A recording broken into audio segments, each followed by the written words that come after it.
नमस्कार दोस्तों, स्वागत है आप सभी का यूट्यूब चैनल हिंदी मार्गदर्शन XYZ में। दोस्तों, हम भक्ति काल के बारे में अध्ययन कर रहे हैं। ठीक, तो यहाँ से जो प्रश्न बनते हैं, जहाँ जहाँ से प्रश्न बन रहा है, जो आ सकता है, इन सब के बारे में हम बताते चल रहे हैं ताकि आपको पढ़ने में कोई दिक्कत ना आए या समझने में। ठीक, तो हम आज मलूक दास के बारे में अध्ययन करेंगे। तो इनका एक कथन था, अजगर करे न चाकरी, पंछी करे न काम, दास मलूक कह गए, सबके दाता राम। तो ये कथन इनका बहुत प्रचलित है। तो आज हम मलूक दास के बारे में, उनके जन्म स्थान या रचनाएं, इन सब के बारे में पढ़ेंगे। तो सबसे पहले अगर आप इस चैनल पर नए हैं तो सबसे पहले सब्सक्राइब और लाइक कर दें और अपने दोस्तों को भी शेयर कर दें ताकि जो भी वीडियो अपलोड करूं उसकी सूचना आप सभी को मिल जाए। तो चलिए हम शुरू करते हैं। मलूक दास जन्म, इनका जन्म 1574 ईस्वी कड़ा, या जो इलाहाबाद वर्तमान में या प्रयाग के नाम से जाना जा रहा है, और मृत्यु 1682 ईस्वी। पिता इनके सुंदरदास खत्री, गुरु पुरुषोत्तम या मुरर स्वामी थे। ठीक, तो अब इनकी कुछ रचनाएं देख लेते हैं, तब इसके बारे में कुछ बताएंगे, फिर उसके बाद और इनके बारे में जानते हैं। तो इनकी रचनाएं देखें। इनकी रचनाएं लगभग 14 हैं जो हमें प्राप्त हुई हैं, और बाकी और होंगी, तो जैसे मिलेगा हम आपको इसमें ऐड कर देंगे। तो चलिए, तो 3 रचनाएं जो हैं, ज्ञान बोध, रतन खान, ज्ञान परोक्ष, ये जो है अवधी भाषा में है। अवधी भाषा। ठीक, अगर आपसे पूछ लिया कि अवधी भाषा में रची गई इनकी रचनाएं, तो कौन कौन है? ज्ञान बोध, रतन खान, ज्ञान परोक्ष, ये 3 रचनाएं इनकी अवधी में है। तो इसमें क्या है? भक्ति, ज्ञान, वैराग्य का वर्णन किया गया है। भक्ति, ज्ञान, वैराग्य, इन सब का तीनों में वर्णन किया गया है। तो इसमें जो है 10 परिच्छेद हैं। जैसे भाग, तो इसमें परिच्छेद। ठीक, 10 परिच्छेद हैं। तो ये हो गई अवधि में 3 थे, ज्ञान बोध, रतन खान, ज्ञान परोक्ष। ठीक, अब हम आगे देखते हैं। और इनकी ये जो रचनाएं हैं, ये सब किस में है? ब्रज भाषा में।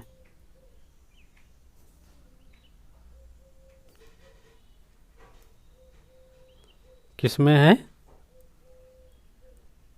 ब्रज भाषा। ठीक, ये सब जैसे 9 है, आगे और हैं जो सब मिला के 14 हैं। तो ब्रज भाषा में ये रचनाएं लिखी गई। पहला है, जैसे चौथा है भक्त वच्छावली। तो इसमें क्या है? उपदेश है। उपदेश, भक्त वच्छावली में इनके उपदेश संग्रहित हैं।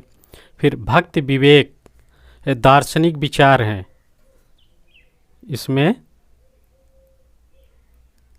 दार्शनिक विचार।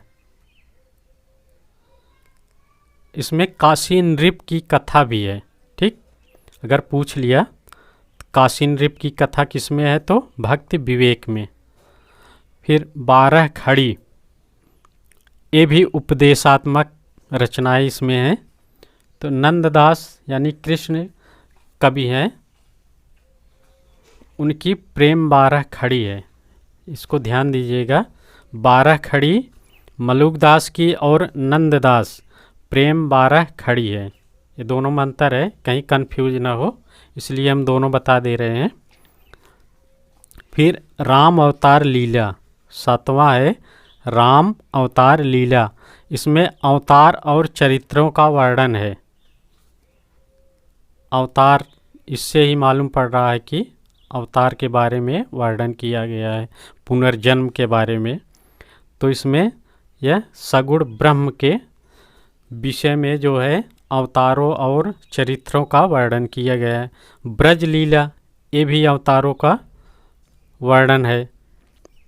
सुख सागर, ये दार्शनिक ग्रंथ है, दार्शनिक ग्रंथ सुख सागर।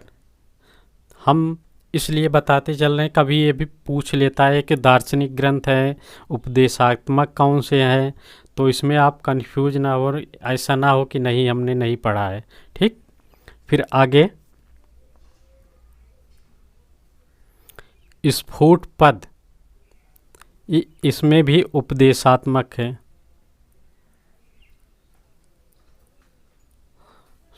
उपदेशात्मक संग्रह है ये भी। ध्रुव लीला, सगुण ब्रह्म की का वर्णन है, सगुण ब्रह्म।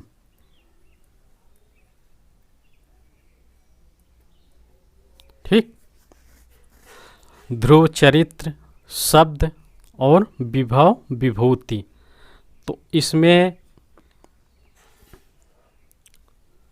जो इम्पॉर्टेंट है रतन बोध, रतन खान ज्ञान परोक्ष, ये अवधी भाषा में है।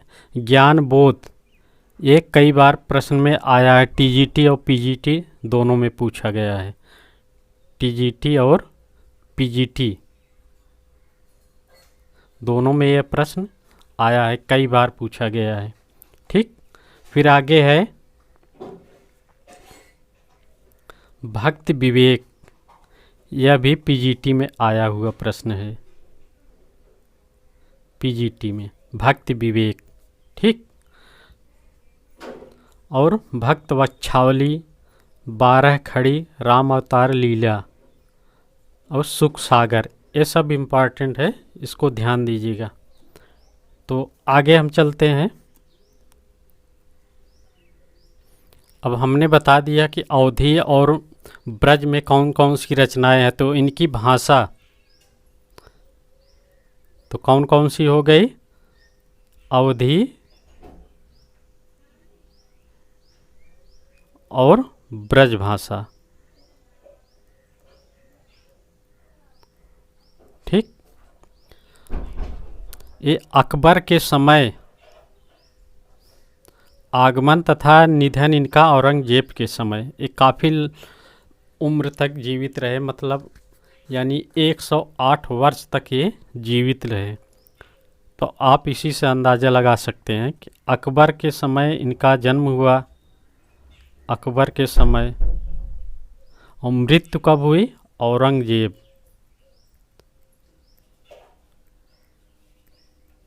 ठीक, तो इसी से अंदाज़ा लगता है कि ये लंबे समय तक जीवित रहे, अर्थात 108 वर्ष तक ये जीवित रहे।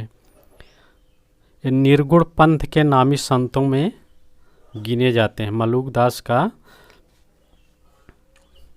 जो है ये चर्चित व्यक्ति थे, जिस तरह कबीरदास थे। ये पूर्णतः अद्वैतवादी संत थे,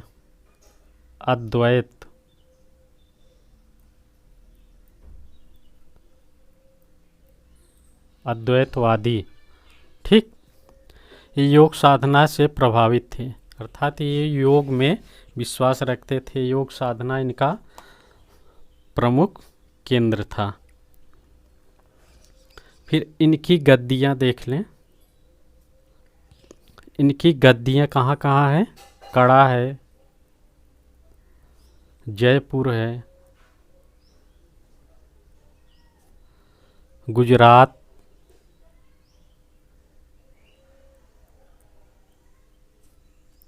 मुल्तान, संभवतः पाकिस्तान में है, पटना, नेपाल,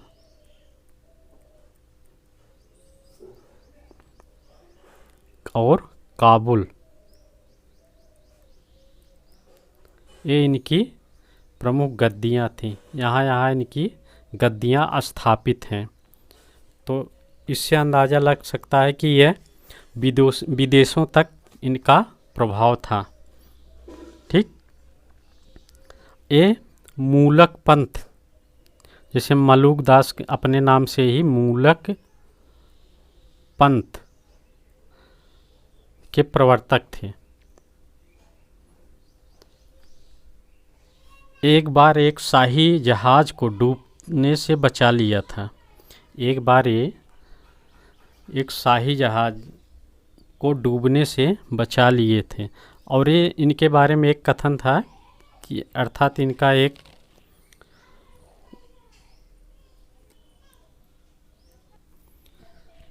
तो इनके परिवार में पैसे की ज़रूरत पड़ी तो इन्होंने रुपयों का तोड़ा गंगा जी में तैरा कर कड़ा से इलाहाबाद भेज दिया था। ठीक। अब इनके कुछ कथन कह ले या इनके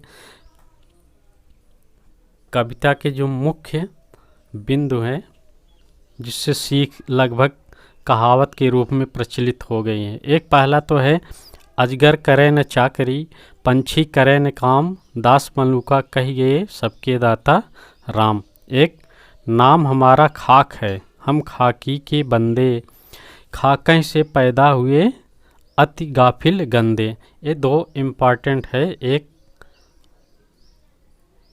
अजगर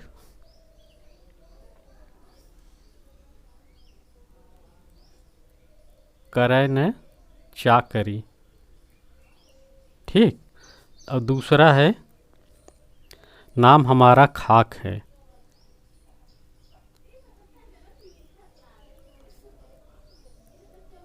खाक है, हम खाकी के बंदे। ठीक। ये जो ये पहला है, अजगर करे न चाकरी, ये पूछा गया है पीजीटी में 2011 में। ठीक। फिर एक कथन है इनका, सबहीं के हम सबय हमारे, जीव जंतु मोह लागे प्यारे। सबहीं के हम सबय हमारे, जीव जंतु मोह लागे प्यारे, तीनों लोक हमारी माया, अत कतहूँ से कोई नहीं पाया। ठीक। हमने मलूक दास के बारे में, इनका जन्म, इनकी रचनाएं, ये अद्वैतवादी संत थे आदि के बारे में, इनकी भाषा, कौन कौन सी रचनाएं किस भाषा में है, तो इसके बारे में देख लिया। ठीक। और जहाँ से प्रश्न पूछा गया है उसको बता दिए हैं, और जो प्रश्न इम्पॉर्टेंट है, जो रचनाएं, तो उसको भी हमने बता दिया है। ठीक। तो अगले हम कवि देखते हैं। एक सुंदर कवि हैं, यानी सुंदर दास। तो इनका जन्म जो है 1596 ईस्वी में हुआ। कहाँ पे? जयपुर के प्राचीन राजधानी धौसा के परमानंद खंडेलवाल के यहाँ हुआ था। कहाँ? धौसा। जयपुर की प्राचीन राजधानी धौसा, यानी देवसा भी कहा जाता है, जो यह राजस्थान में है। और मृत्यु 1689 ईस्वी में सांगनेर में।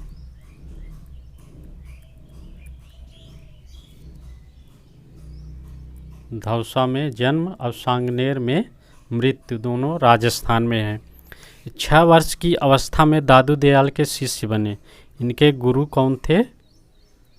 दादू दयाल। 6 वर्ष की अवस्था में ही इनके शिष्य बन गए थे।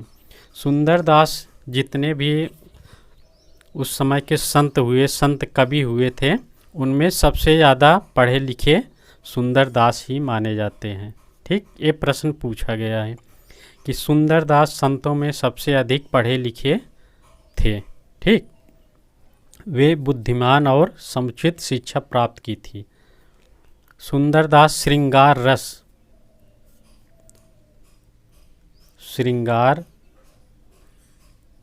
रस के एक कट्टर विरोधी थे। विरोधी थे। सुंदरदास श्रृंगार रस के श्रृंगार प्रधान रचनाओं के वे विरोध करते थे। इनकी भाषा ब्रज भाषा है। ठीक, भाषा जो है ब्रज भाषा।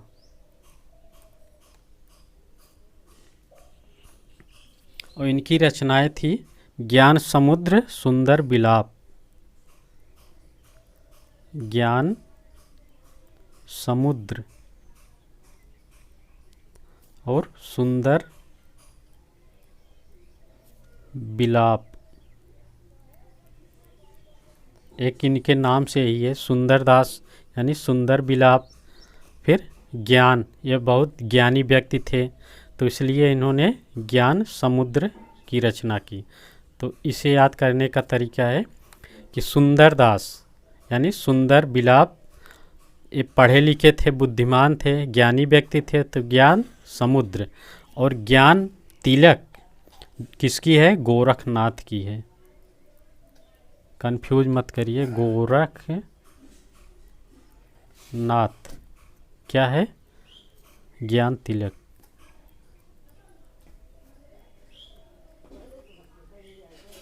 ठीक, इनका ज्ञान समुद्र है। अब इनके बारे में देखते हैं। इन्होंने कुछ कथन कहे हैं, थोड़ा और देख लें। इन्होंने अपनी रचनाएं जो है सवैया और कवित्तों में किया है। किसमें? सवैया और कवित्त।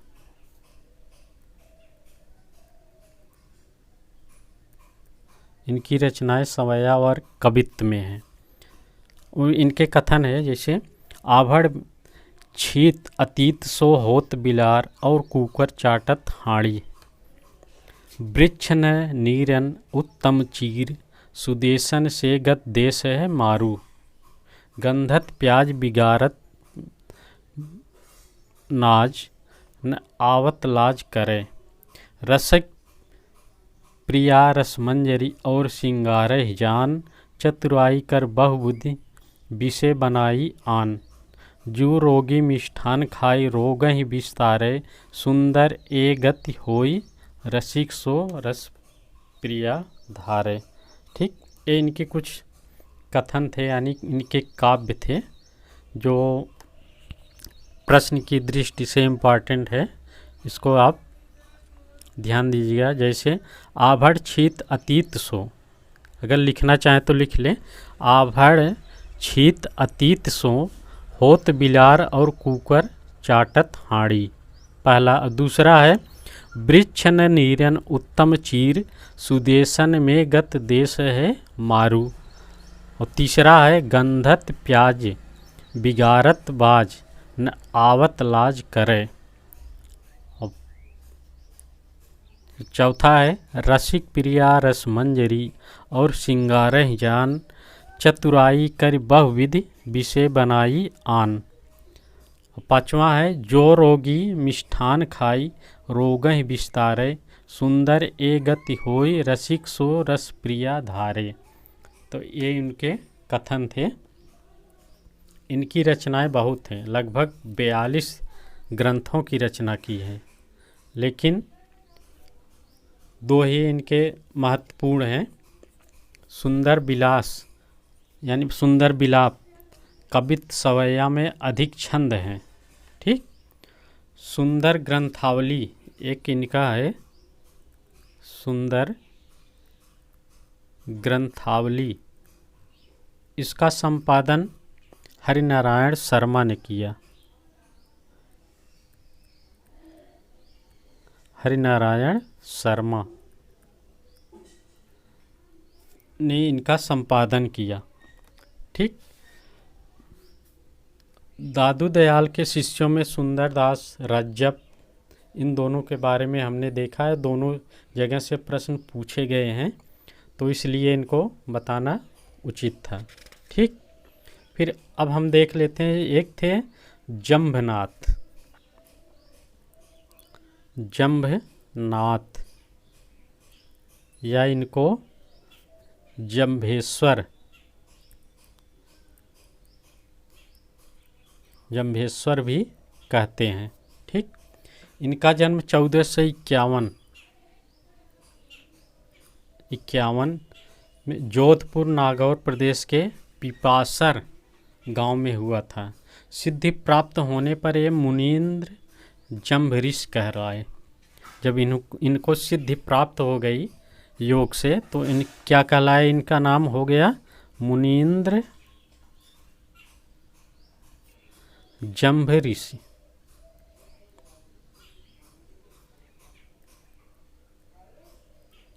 ठीक, इन्होंने बिश्नोई संप्रदाय की स्थापना की। बिश्नोई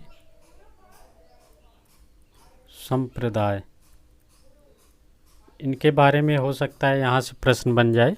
बिश्नोई संप्रदाय की स्थापना किसने की, तो किसने की, जम्भनाथ या जम्भेश्वर। ठीक, इनके गुरु बाबा गोरखनाथ थे। इनके शिष्य जो थे ये प्रचलित थे, कौन कौन, एक लोहा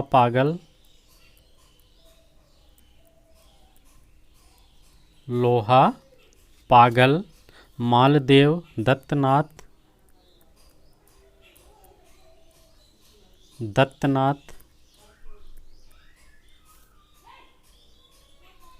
ठीक, और हावली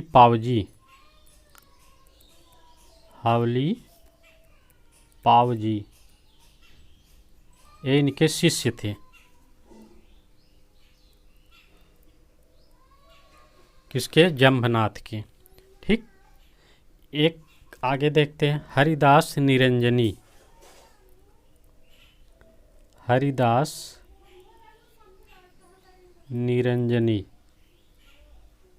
इसलिए बता रहे हैं कि क्योंकि यहाँ से प्रश्न आ सकते हैं, तो इसलिए इनके बारे में जानना ज़रूरी है। ऐसा ना हो कि हमने ये नहीं पढ़ा, यहाँ से प्रश्न बन गया, बहुत टफ पेपर आ गया। ठीक, तो हरिदास निरंजनी, जन्म 1455 ईस्वी। ठीक, इन्होंने निरंजनी संप्रदाय की स्थापना की। निरंजनी संप्रदाय की स्थापना की। इनके संप्रदाय के बारे में पूछा जा सकता है। तो इनके ये जो निरंजनी संप्रदाय था, तो ये उड़ीसा में सबसे अधिक प्रचलित था। उड़ीसा में सबसे ज़्यादा प्रचलित संप्रदाय बना। ठीक, इन्होंने कुछ रचनाएं भी की हैं। इनके गुरु देख ले, गुरु जो हैं प्रागदास थे। प्रागदास इनके गुरु थे। इनकी भाषा जो थी ब्रज भाषा थी। तो इनकी कुछ रचनाएं हैं, और इनकी रचनाएं हैं अष्टपदी योग, ब्रह्म स्तुति, हंस प्रबोध, समाधि योग, संग्राम योग, पूजा योग और निरपक्ष मूल। ठीक, इन्हें निराला पंथ के प्रवर्तक भी माना जाता है। किसके, निराला पंथ। अगर कभी पूछ लिया, निराला पंथ के प्रवर्तक हरिदास निरंजनी। ठीक, निरंजनी संप्रदाय था, लेकिन ये निराला पंथ के प्रवर्तक भी मान सकते हैं। ठीक, इसमें सिंगा भी है, बाबा लाल भी है। इन लोग इतना इम्पोर्टेंट नहीं है, जो जहाँ से प्रश्न बनते हैं, जहाँ से पूछा गया है, बन सकता है। ठीक, तो उसको हमने बता दिया। तो कुछ हम देखते हैं, जिसे कवित्री थी, जिसमें दयाबाई और सहजोबाई। दयाबाई और सहजोबाई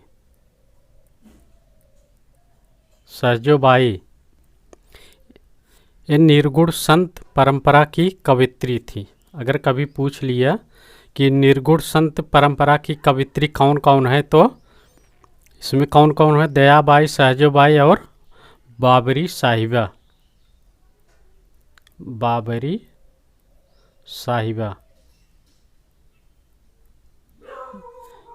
ये 3 संत परंपरा की कवित्री थी, संत परंपरा।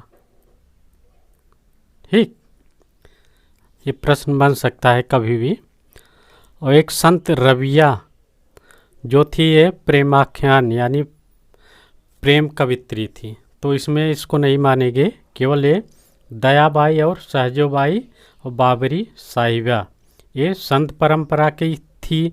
और संत रविया जो थी प्रेमाख्यान यानी सूफी परंपरा की कवित्री थी। रविया सूफी परंपरा, इसको जानते रहिए। ठीक, समस्त संत काव्य मुक्तक में रचा गया है। संत काव्य की ये विशेषता है, जैसे इसका संत काव्य का जो है पूरा काव्य जो है मुक्तक में लिखा गया है। संत कवि शास्त्रों और नारी का विरोध करते थे। संत कवि जो लोग होते थे वे शास्त्र और नारी का विरोध करते थे, शास्त्रों का कट्टर विरोधी ये मानते थे यानी करते थे। ठीक,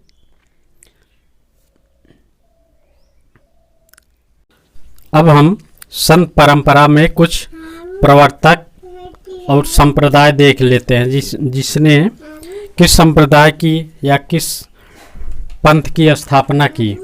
तो इसमें पहला है दादू दयाल। दादू दयाल के बारे में हम देख चुके हैं, तो बताते हैं। दादू दयाल ने दादू पंथ या परब्रह्म संप्रदाय की स्थापना की। रामानंद रामावत संप्रदाय की, श्रीचंद उदासी संप्रदाय और लालदास लाल पंथ की स्थापना की। फिर जम्भ ऋषि ने विष्णुई संप्रदाय की स्थापना की। फिर विष्णुई संप्रदाय, ठीक। फिर चक्रधर महानुभाव संप्रदाय, स्वामी निरंजनी संप्रदाय, रामचरण दास स्वसुखी संप्रदाय, जीवाराम तत्व सुखी संप्रदाय की स्थापना की। फिर पुंडरीक महाराष्ट्र में बरकरी संप्रदाय, पुंडरीक बरकरी संप्रदाय की स्थापना की। ठीक। फिर जगजीवन दास सत्य नामी संप्रदाय की स्थापना की। फिर बाबरी साहिबा बाबरी पंथ की स्थापना की। फिर बीरभान साधो संप्रदाय की स्थापना की। इस तरह हम देखते हैं कि संत परंपरा में किसने किस संप्रदाय की स्थापना की। ठीक, हमने आज संत परंपरा का पूरा अध्ययन किया। एक बीरभान के बारे में देख लेते हैं। इनकी धर्म पुस्तक पोथी है। ठीक, जाते जाते बीरभान इनकी धर्म पुस्तक पोथी हम इसलिए पूरे विस्तार से बता दिए, कहीं से भी प्रश्न छूटे ना। ठीक, आप केवल अध्ययन करिए, आपको सफलता जरूर मिलेगी। तो चलिए दोस्तों, इसी के साथ जय हिंद, नमस्कार।